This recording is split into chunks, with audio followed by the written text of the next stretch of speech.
February 19th, 2024, our bi-weekly cover crop check. We're just south of the Dodge County Fairgrounds on a Dodge County Healthy Soil, Healthy Water grower participant. We're in week 14 with the most recent cover crop planted, and week 36 with the first cover crop planted. So we'll get into them. Temperature-wise, I guess I could talk about that. It's pretty warm. We're in the 40s right now. This past 2 weeks, we had a snow event. We had maybe an inch. I guess maybe probably 3 to 5 inches, I guess I should say. This morning, we had thought that the ground would still be unfrozen, or not frozen, I guess I should say, but I wasn't able to shove my little probe in the ground, or I probably could have worked that frost out with this shovel, but I would have been worried that it would have broken that shovel. So we're standing here by our flags. I cleared a little residue away. We can see the rows of rye. I think it shows up on the camera, and it's actually a green, maybe a bright green.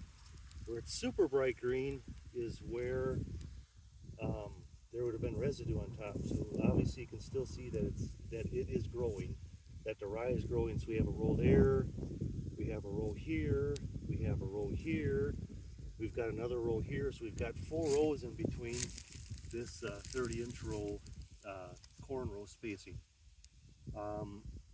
36-week-old plant is vetch. It's alive, it's growing. We know there's nodules on there, and it's green. It's alive, it's growing, it's green. And we've got some clover here as well too. 36-week-old plant. We've got clover growing, and that's got nodules on it as well too. So there's, from a distance, doesn't really look like we've got anything that's growing here, but you go through, you pull the residue back, you can see that there's rows. You can see there's rows. So we put the thermometer in the ground, and about 2 inches down is where it got to a hard point. That's where the frost is at, down 2 inches. And then I shoved it a little bit further.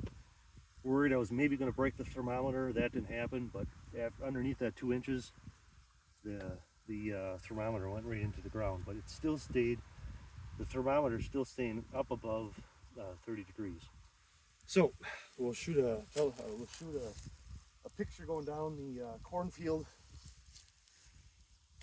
From a distance, it doesn't look like there's anything going on in this field, but up close, you go through and you pull the residue back, you can see that there's plants growing underneath the residue.